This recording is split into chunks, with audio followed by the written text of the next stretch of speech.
Guilty Gear Strive Season 4 dropped on a very spooky day, Halloween, and many characters got buffs and nerfs, and everyone's been wondering what's going on with Baiken, because Baiken got many changes, meaningful changes in this patch compared to basically being forgotten in the last patch. In fact, and this hasn't happened a lot, I got so mad that I can't lie, I tweeted up a storm. If you don't want to look at that, I did make a video about all the problems I thought have accumulated with Baiken over the couple of years that I've played her. In this video, we're being positive. We're going to talk about all the stuff that Baiken has gotten changed, both buffs, nerfs, and how does this affect her as a character.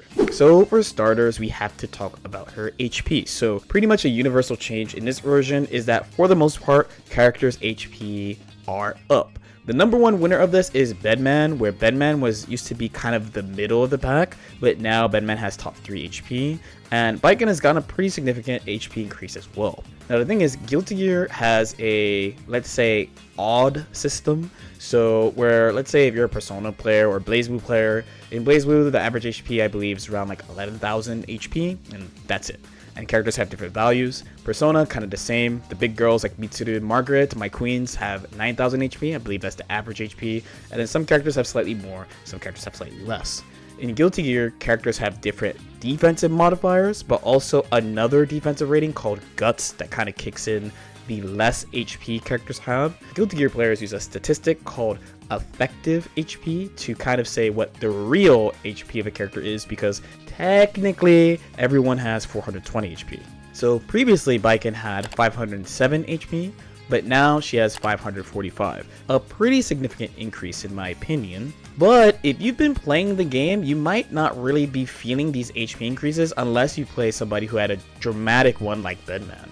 I find that the damage is the same or maybe even slightly higher than previous patches. And the developers did make a note of they were trying to have more interactions in a round. So I've been meaning to look at some of my own matches and then some of like different people from different characters and see, is it just that once a character gets a decided hit, a very decisive hit, that they can close a round really fast and there actually are more choices, or is it they increase the damage of too many moves so the game is kind of the same as it used to be. The next change is actually to her dash. So the initial speed of the dash is faster, and then as she accelerates she kind of like slows down and normalizes. This is a pretty common change in this game. Potemkin has this in a couple of spots, but if you don't play Baiken, you might not feel it immediately, but if you play Baiken, she should feel noticeably faster to you. She both has a pretty slow walk speed and a slightly below average backdash, right? So a normal backdash with 5 frame invul, but 21 frame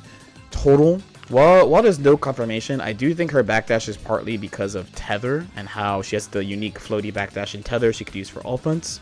So I think that's fine. But her run speed combined with conversion problems gave her a lot of problems in situations in previous versions of the game. Previously, I would describe her as not a very good whiff punisher, because most of the time when you whip punish, your main button is far slash, which is 9 frames. 9 frames is honestly like top class amongst far slashes as far as speed goes, and it's incredibly active.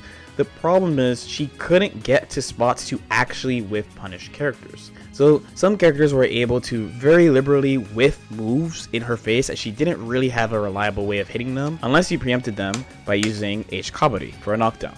With the buff to her dash, another nerf comes to her 6p.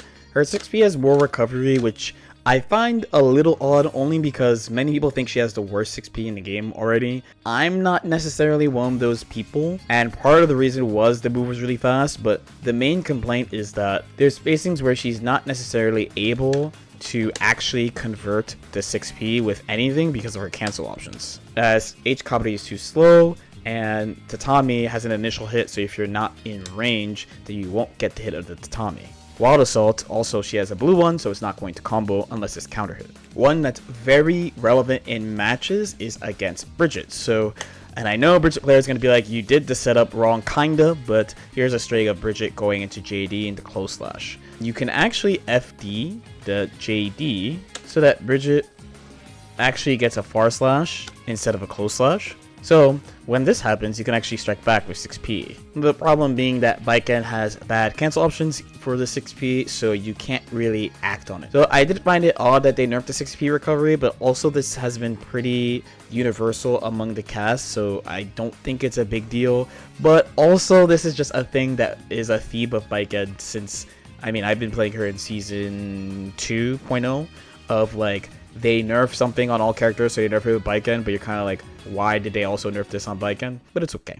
We move now into the group of very important changes. Farslash now has less pushback on hit. Alone, this would not seem so important, but combined with the next change, it is incredibly important. So 5H now has a guaranteed ground bounce. They have given this to, honestly, many characters. Anji has gotten this, Axel has gotten this, and now Baiken also has this change. The pushback of Farslash being less combined with the 5H change makes it possible for her to convert from further than she used to. Not to mention her dash speed helping her actually get into that position. While her average conversion ability is up, there is a trade-off for this ground bounce. Primarily, it has lost its wall bounce, so here she used to be able to combo into Kabari. This was pretty good because when the wall had a lot of damage, you could alter your combo if you had good combo awareness to do extended combos or keep the opponent in the corner and build meter before you break the wall.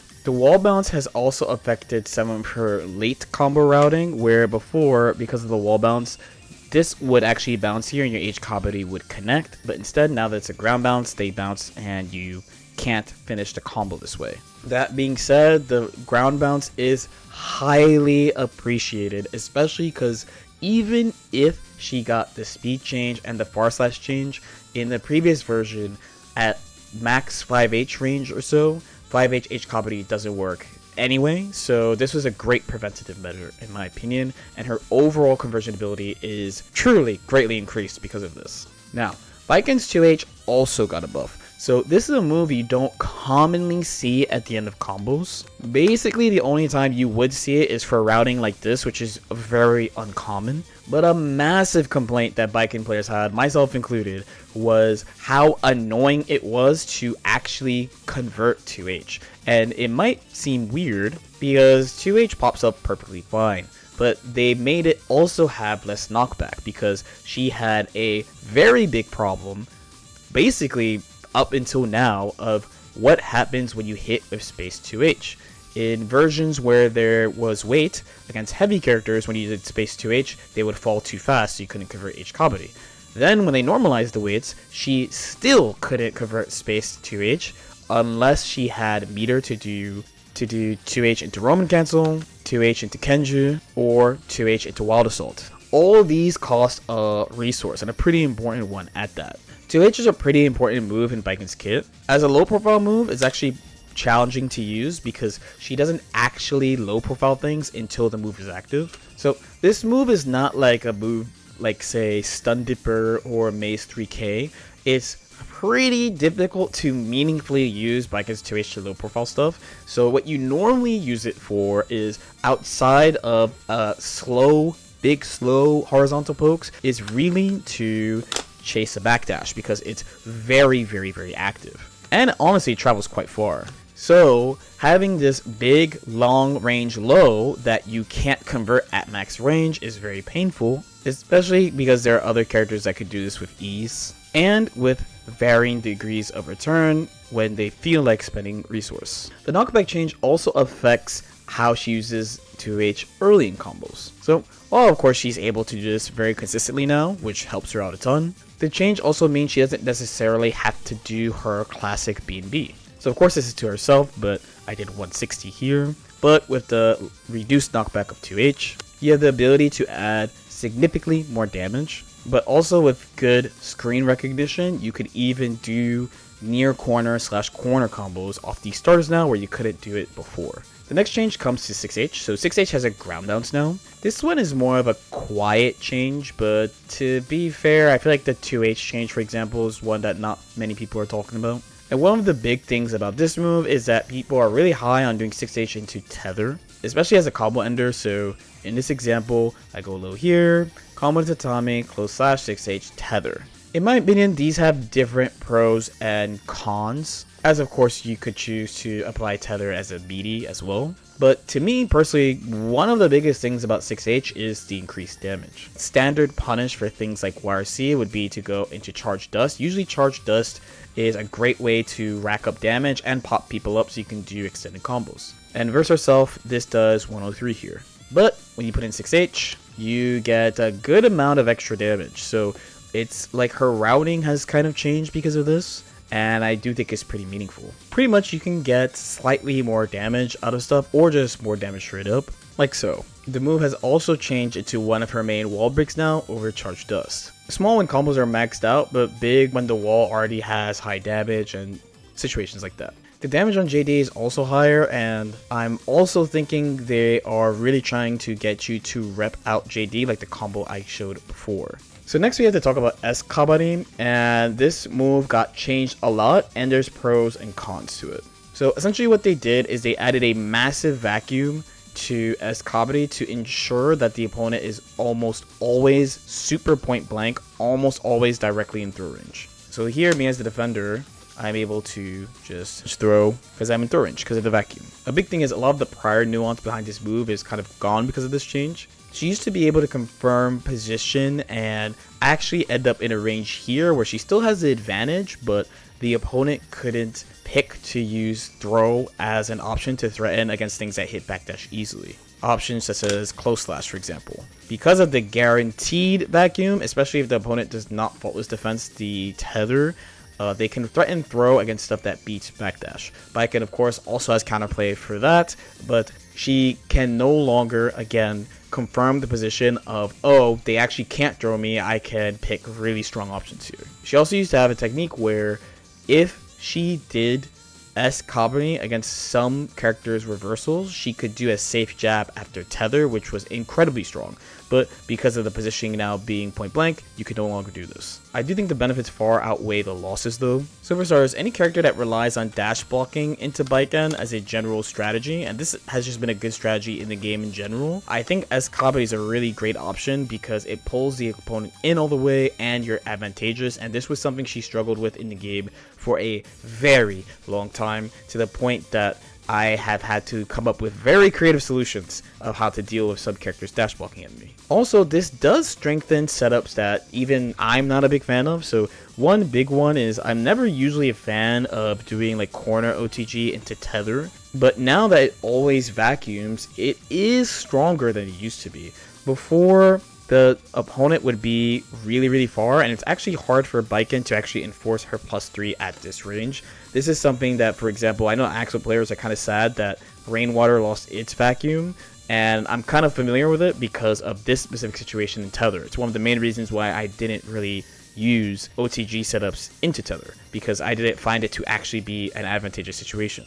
Next, we have to talk about Yo-Onsen. So they did buff this move, but not the front part of the move where everyone kind of wants it to be reverted. This they're kind of committing to, and again, I don't think it's, at this point I'm pretty used to it, and it does enable a lot of cool new type of combos. The big change is they added a vacuum to the latter half of the move, so specifically when you cross up with it. Formerly, it would kind of also send you out, not to like full screen, but to half screen. The main thing is that because Baiken had frame advantage when she landed, she had enough time to connect to us and do a short combo. But now they have blessed us with this vacuum, and there's a ton of stuff you can do with this. So the obvious one is that she gets more conversion options in general. You have various options depending on what you want to do. This also makes the on block situation better because since you used to have to use 2S to convert, it used to be kind of difficult to confirm hit or guard, but now it is definitely easier. And in the case of certain setups like off throw, before she used to have to dash to get this close slash, now she could just do it. So again, it helps confirm me with hit or block, making her being able to follow up both hit and guard situations with reliable, safe offense. There are also situations where with good awareness, you can choose to actually take people back mid-screen when the wall has a lot of damage to continue your offense if you don't want to break the wall for whatever reason. So this is a very big change for her. Next, we have to talk about the jaw dropper for a lot of people, which was Parry. Parry has been revamped and is overall very buffed compared to its previous patch. So for starters, they did this for basically all reversals, but the main character that actually took advantage of this was Baiken. Previously, Baiken had the ability to cancel the first couple of frames of her parry into a super.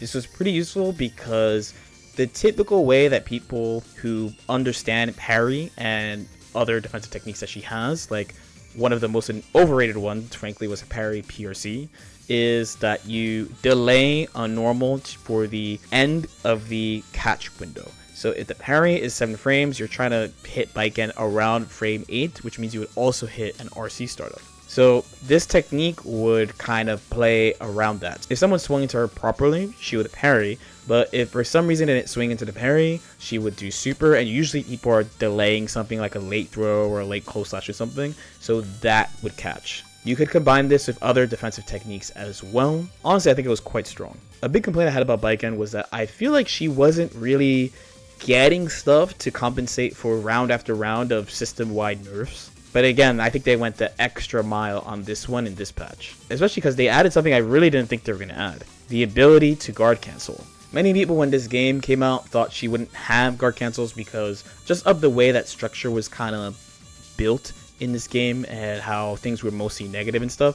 But that was way back in Season 1, that we're in Season 4, the offense has gotten stronger, people have gotten more advantage on a lot of their situations, the conversion ability is much higher than before, so this is still, I think, a crazy change, but less crazy just considering where we are in the game.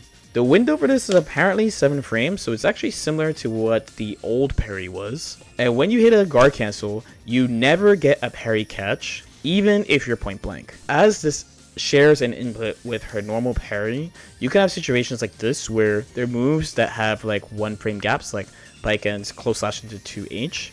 And if you do the parry too soon, you'll get the guard cancel, even if you want this. That being said, she gets a guard crush on this, and with the dash cancel they added to this too, she is heavily advantageous. Slightly less obvious change, but they made the parry outside of block stun have a bigger window. Now it is 10 frames compared to the previous 7, and though I was pretty sure they made the window open, but great way of seeing it is seeing a character get hit by dust where they're even, and then Soul has a 10 frame far slash, and she's able to catch with ease. So previously, the 7 frame catch of parry was supposed to be a bug, and originally it was 6 frames, but I feel like they're really leaning into it by adding a couple more frames of catch. Finally, the most quiet buff to her parry is what happens when you parry somebody who's airborne. If you parry somebody who's in catch range, you just catch them.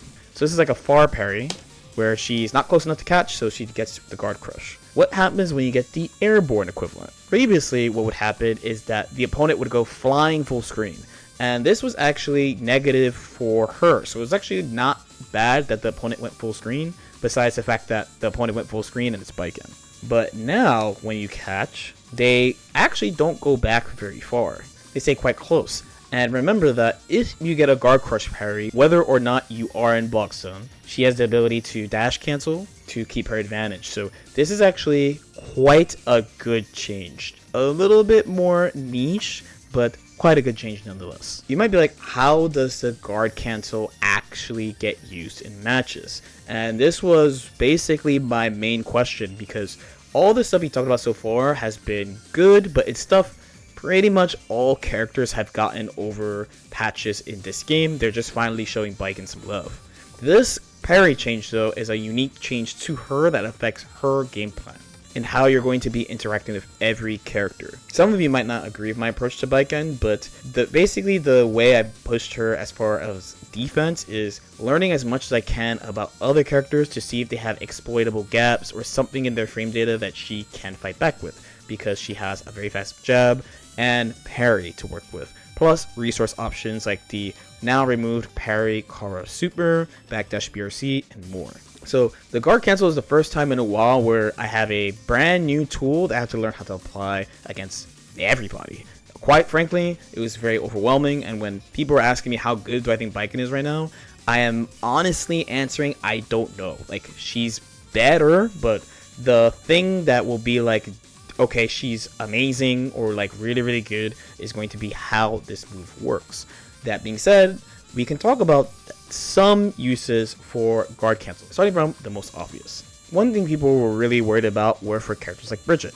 Bridget has multiple normals that have either multiple hits like close slash or 2S, or moves with follow-ups, command follow-ups as the game calls them, so far slash and 5H. So the thought was that characters with multi-hitting moves like this would be pretty screwed against Baiken because she'd be able to easily guard cancel the second hit. The idea makes sense, but the execution is actually harder than you think, because if you're looking at this move, when we say these moves are reactable, it's because it's 2 hits, right?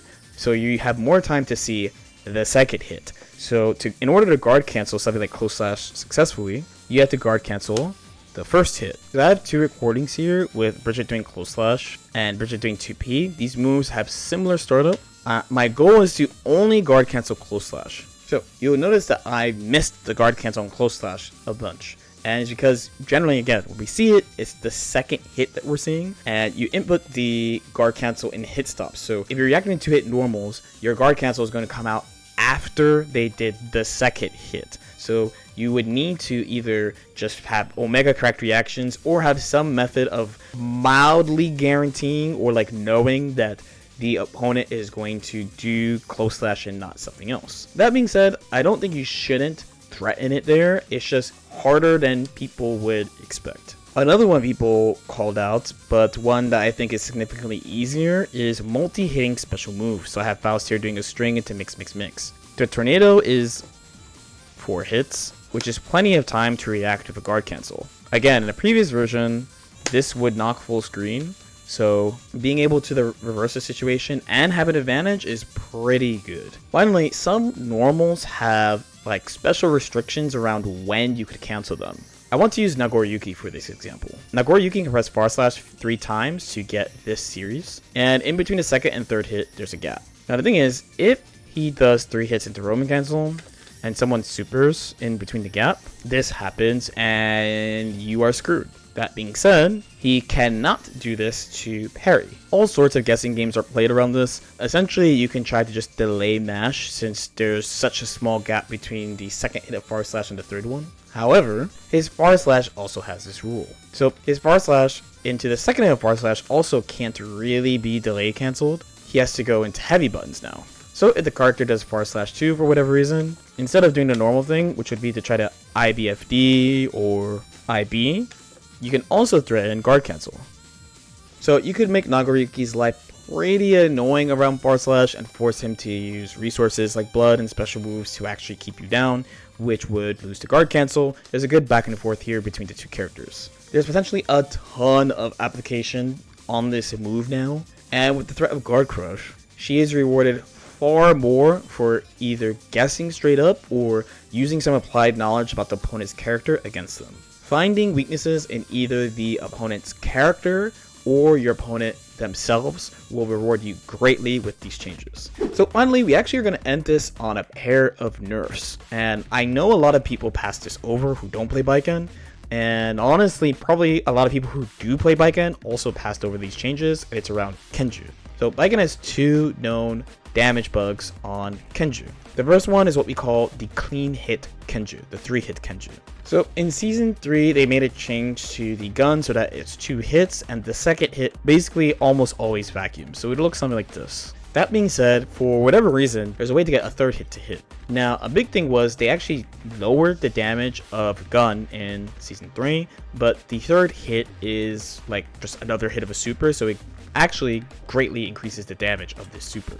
So take the difference, and of course you only have the light bars, but between this combo and this one with the clean hit. She did have this variant since season 3. She used to be able to do it mid-screen, and they tried to remove it in 3.1, but all they did really is move where the clean hit was, so it did take a little while to find that it was still in the game, but it is actually far more consistent in its current version than in 3.0 on launch. And as I'm not using old footage, this is still in the game, and they missed it again because they have been trying to tweak this. 3.2 is the first time that they didn't really address gun, and that the fact that they're trying to do something about this. Now, one thing they did do is the other change where she also had a damage scale bug where if you did PRC during gun, you would just add a ton of damage for no reason, like a 4th super hit, even though the hit counter doesn't go up.